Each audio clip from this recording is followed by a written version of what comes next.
ભાઈ છે વિક્રમભાઈએ કીધું, વિનુભાઈએ કીધું કે ખાડા બહુ પડ્યા છે.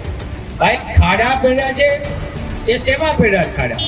એક બાજુ રસ્તામાં ખાડા, બીજી બાજુ આપણા ટેક્સના પૈસાની તિજોરીમાં મોટા ખાડા. આ પૈસા જાય છે ક્યાં? આપણે એમને પ્રશ્ન પૂછવાનો છે. અને આ પ્રશ્ન મહેન્દ્રભાઈ, નૌશાદભાઈ, કોંગ્રેસ પક્ષ નહીં પણ એક જાહેર જીવનના જવાબદાર રાજકીય પક્ષ તરીકે કોંગ્રેસ પક્ષ જનતાનો અવાજ લઈને આજે આપ સૌના મુદ્દા માટે આવ્યા છે. સમગ્ર શહેરની અંદર તમામ વ્યવસ્થાઓ પડી ભાંગી છે. રસ્તાઓનું નામ નિશાન નથી રહ્યું. આજે ગરીબ દર્દીઓ હોય, બહેનો હોય, બાળકો હોય, એ લોકો માટે શ્વાસ લેવું આજે દુર્લભ થઈ ગયું છે. આજે સમગ્ર શહેરની અંદર ગંદકીના સામ્રાજ્યએ ભરડો લીધો છે. રોડ રસ્તાની અંદર રસ્તા નહીં પણ ખાડાઓ વધારે છે. કોઈ પણ સામાન્ય માણસ નીકળી શકતા નથી.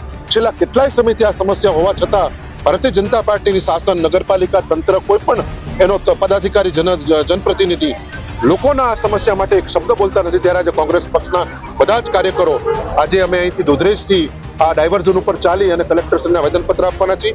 અમારી તમામ માહિતીથી અપડેટ રહેવા માટે જોડાયેલા રહો S9 ન્યૂઝ સાથે.